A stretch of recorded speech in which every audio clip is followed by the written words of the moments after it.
sortie de la chorale, à peine rentrée chez moi, que déjà je croule sous une tonne de devoirs. Sainte-Marie-France de Dieu, c'est vraiment un très bon collège. Mais je suis vraiment débordée par le travail. Rien que pour demain, à la première heure, j'ai un exposé sur les fourberies de Scapin. Si, vous savez, la pièce de Molière. Évidemment, je viens de terminer le bouquin à la dernière minute et il faut que je résume tout, mais ça va, j'ai le temps. Bon, ok. On va faire un PowerPoint, ce sera tellement puissant.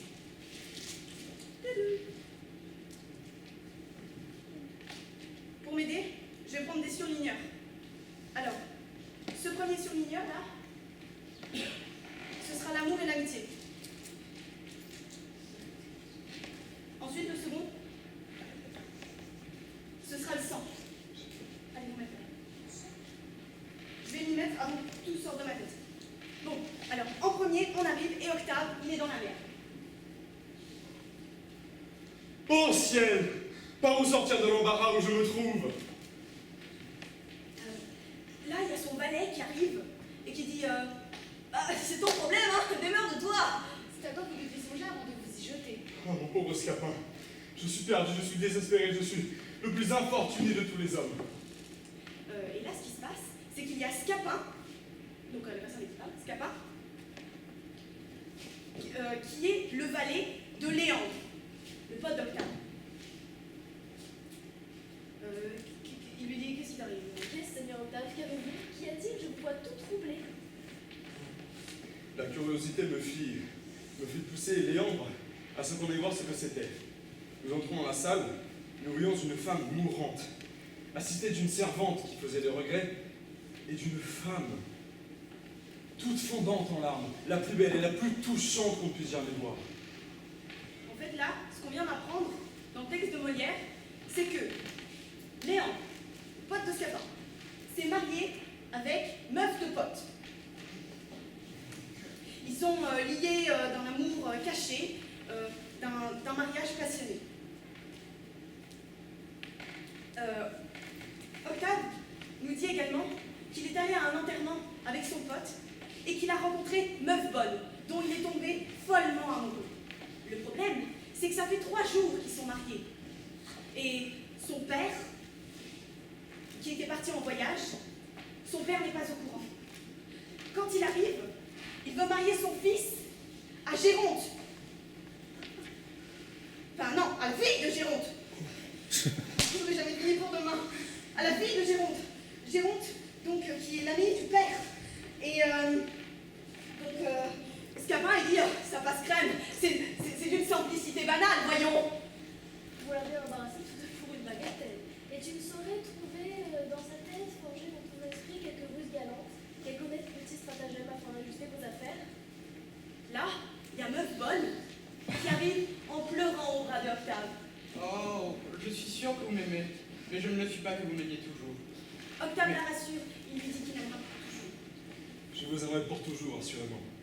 Oh, il ne saurait m'être contraire si vous m'êtes fidèle. Je le serai, assurément. Je serai donc heureuse. Scapin les trouve mimi et décide de les aider. Elle n'est pas en sotte, ma foi. Je la trouve assez passable. Ensuite, les pères se voient. Géronte dit à père, si ton fils, il s'est marié sans ton accord, si ton fils, il fait des bêtises, c'est parce que tu l'as mal éduqué. Père dit, c'est celui qui dit qu'il est. À propos de ce que les mauvais déportements des jeunes gens viennent le plus souvent de la mauvaise éducation que leur père leur donne, que si vous avez un brave père bien originaire de votre fils, il nous aurait pas joué le tour qu'il nous fait. Fort bien, fort bien. De sorte en fait que vous avez mémorisé le ventre, c'est ça? Sans doute, et je serais bien fâché qu'il me rien fait, approchant de cela. Oh, intéressant. Et c'est ce fils-là, vous avez beau originaire, brave père, si bien, ah, il est pire encore que le mien. Oh, je vous vois à votre petite tête. Cela veut dire, Seigneur Jean, qu'il ne faut pas être si prompt pour condamner la conduite des autres. Et que ceux qui aiment gloser là, patati patata par-ci par-là, ils devraient aller chez eux d'abord. et voir sa raie qui planche. Vous voyez ce que je veux dire? Et toc, un clash à la volée. Là, Scapin arrive, il va voir Père. Il lui dit, si tu veux briser le mariage de Meufbonne et de Octave, donne les sous. Bah, c'est du mytho, ça sort de nulle part. 60 pistoles 600 pistoles. Quand même, hein, bon. Ouais, je lui donne mon pistolet, ça va. Ensuite, Scapin va voir Géronte et dit, ton fils, il s'est fait kidnapper par les Turcs. Si tu veux le récupérer, donne des sous. Mais ça aussi, c'est du mytho. Un jeune turc de bonne mine nous avait invité d'y entrer. Qu'y a-t-il de si affligeant à tout cela? Pendant que nous mangeons, il a fait mettre la galère en mer et se voyant éloigné du port, il m'a fait mettre dans un esquif. Et m'envoie vous dire que si vous ne lui envoyez pas moi, tout à l'heure, 500 écus, il ferait emmener votre fils en Alger. Tiens, voilà la clé de mon armoire. Tu iras prendre toutes les hardes de cette grande manne et tu iras les vendre au prix-pied pour aller racheter mon fils. Là, je sais pas si vous vous en souvenez, j'en ai parlé au début. Il y a Meufbonne qui va voir Géronte et qui va tout coucard. Il va tout dire que Scapin a mytho. Elle a pas fait exprès, hein, mais bon, à cause d'elle, Géronte, il en veut à Scapin et il veut le zigouiller. Il est allé chercher ce chien d'avare et lui a dit qu'en se promenant sur le port avec son fils, il vit une galère turque. Un jeune turc leur avait donné une collation et il avait envoyé lui seul à terre pour lui donner un ordre de rappeler son père, de rappeler à son père de son fils qu'il l'emmenait son fils en Alger. S'il ne donnait pas dans l'œuvre 500 écus. Voilà mon ladre, mon tendre, dans de furieuses angoisses. Et la tendresse qu'il porte à son fils fait combat étrange avec son avarice. Le valet est un scélérat qui sera par Géronte envoyé au gibet avant qu'il soit demain. Ensuite, qu'est-ce qui se passe ensuite? Maman t'appelle! Quoi, maman? J'ai pas le temps, je suis en train de faire mes devoirs, tu comprends ça? Qu'est-ce qu'il y a?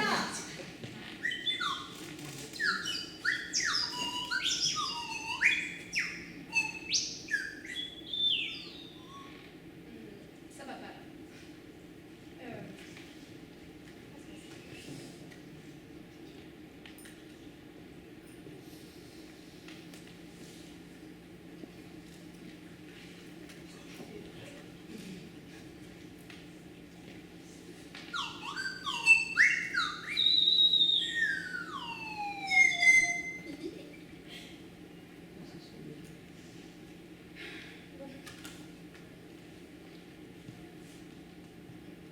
Toi t'es moche. Toi t'es moche. Toi t'es moche. Toi t'es moche. Peut-être. Ouais. Mais c'est la vie.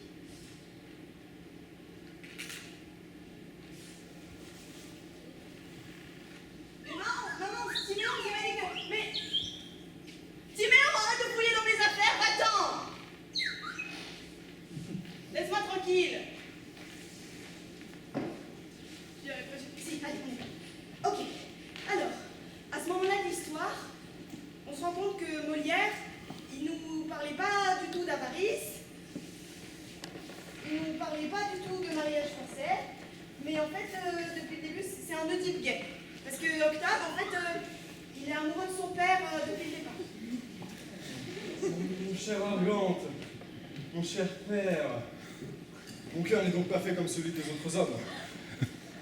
Oh, Octave.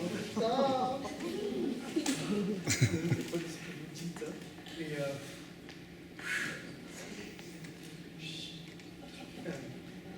suis sûr que vos paroles sont sincères. J'ai déjà eu une aversion effroyable pour celle à qui l'on estime, alors même que je ne l'ai jamais vue. Sans être cruel, j'aimerais que la mer l'écartât d'ici pour tout jamais.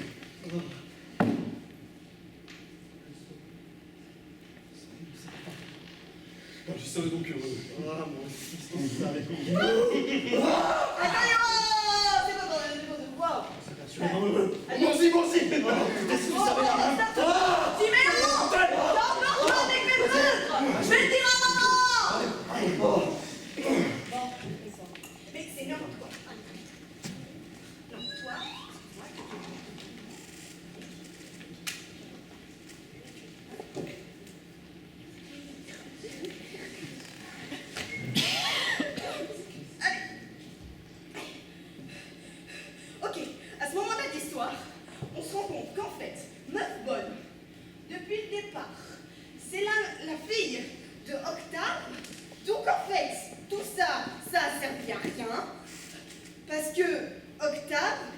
marié avec sa promise depuis le début. Oh, j'avais étourdi, toi. C'est quoi le problème? Non, vous dirigez mon père. Jamais je ne quitterai Hyacinthe. Jamais, vous m'entendez? Et en fait, t'es un peu imbécile quand même. Hein. C'est celle qu'on te donne, imbécile. Quel diable étourdi celui-là, là. Un combat qui suit toujours sa pointe, là. C'est elle, t'as dû le signer. C'est elle qu'il faut que t'épouses. Putain, impossible ça. Donc là, Scapin, il est dans la merde. Parce qu'en fait, il a gratté de la thune à Géronte et à Père pour rien. Du coup, il fait genre il va mourir et on lui pardonne tout. Messieurs, vous me voyez dans un étrange état. Mais je ne voulais pas mourir avant de demander pardon à toutes les personnes que j'avais offensées. Oh, petit, de moi. Moi, je te pardonne. Hein. C'est bon, et voilà, meurs en repos, meurs. C'est vous, monsieur, que j'ai le plus offensé. Par les coups de bâton. Ne parlons plus de rien, je te pardonne aussi. Ça a été témérité bien grande à moi que les coups de bâton. Laissons cela. J'ai en mourant une douleur inconcevable. Des coups de bâton. Mon Dieu, tais-toi, œuvre du domaine public. C'est une erreur de coquetterie. C'est malheureux coup de bâton que... Oh, j'oublie tout, je t'ai dit. Je te pardonne. Hélas, quelle bonté. Mais est-ce de bon cœur que vous me pardonnez ces coups de bâton? Eh oui, je t'ai dit que j'avais oublié tout, que je te pardonne. Vos paroles m'en vont droit du cœur. J'en suis tout soulagée. Oui, mais je te pardonne à charge que tu mourras. Comment, monsieur? Je me dédie de mes paroles si tu réchappes.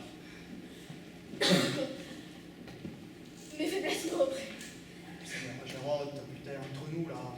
Pardonne-le, le petit, c'est bon. Soit. Bon, j'ai une idée. On va dîner ensemble, on soupe, tous les deux, entre hommes. Je bois beaucoup la messe. Au revoir, c'est ça. Et moi qu'on me porte en bout de table, en attendant que je meure. Oui, vas-y, viens. Allez, j'en ai enfin fini de cet exposé. Enfin. Ok, j'ai plus qu'à éjecter ma clé.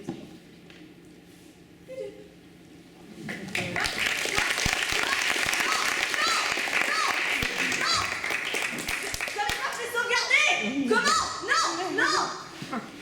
Mais quoi? Mais j'en ai marre de tout ça, de tout ça, de ces cours qui me bouffent tout mon temps, j'en ai marre, y a rien qui va dans ma vie, c'est incroyable, j'en ai marre que mes parents m'habillent comme une poupée Barbie, j'en ai marre de cette chorale de merde, j'en ai marre de ce texte de merde, c'est pas la réalité ça, la réalité c'est que dans certains pays, il y a des petites filles qui se font vendre, on vend des humains putain.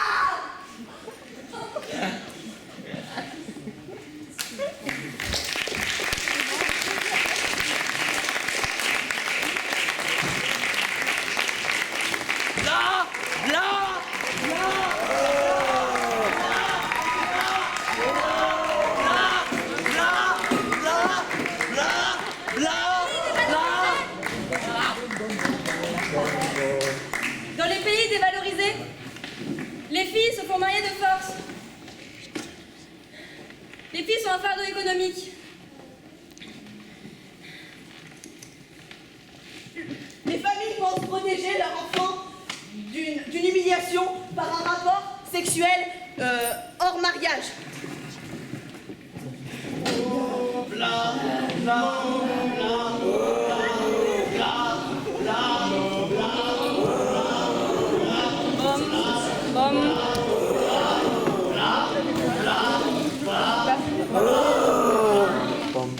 Selon l'article 16.2 de la Déclaration universelle des droits de l'homme, le mariage forcé est une atteinte aux droits humains fondamentaux, notamment à la liberté et l'intégrité physique.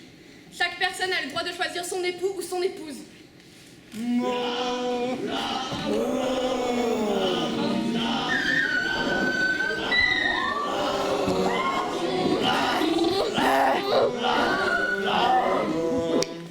En Afrique de De l'Ouest, l'Ouest, 16% des filles de moins de 15 ans sont mariées.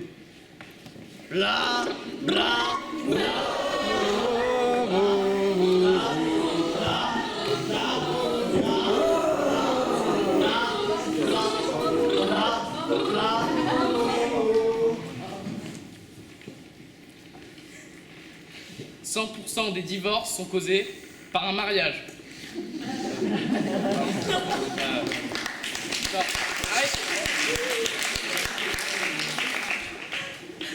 12 millions de mineurs sont mariés de force dans le monde chaque année.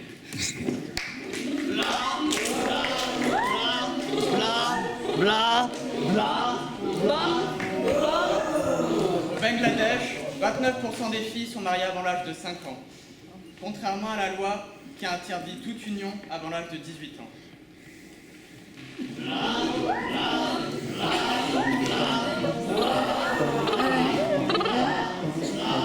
Le mariage forcé est souvent accompagné de relations sexuelles forcées. Si la victime est d'une mineure de moins de 15 ans, la loi considère qu'elle ne peut donner son consentement. L'auteur de ce viol sera donc poursuivi de viol.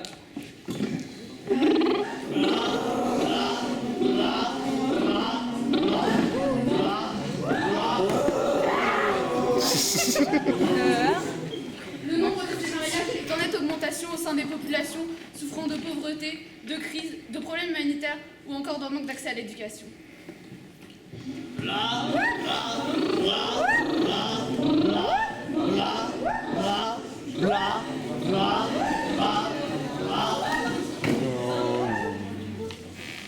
Les parents voient le mariage de leur fille comme une bulle de sécurité. Ils les aiment et dans une société où ils sont mariés à 14 ans, ils font ça parce qu'ils les protègent. Mais on ne sait jamais ce qu'ils peuvent subir dans cette union.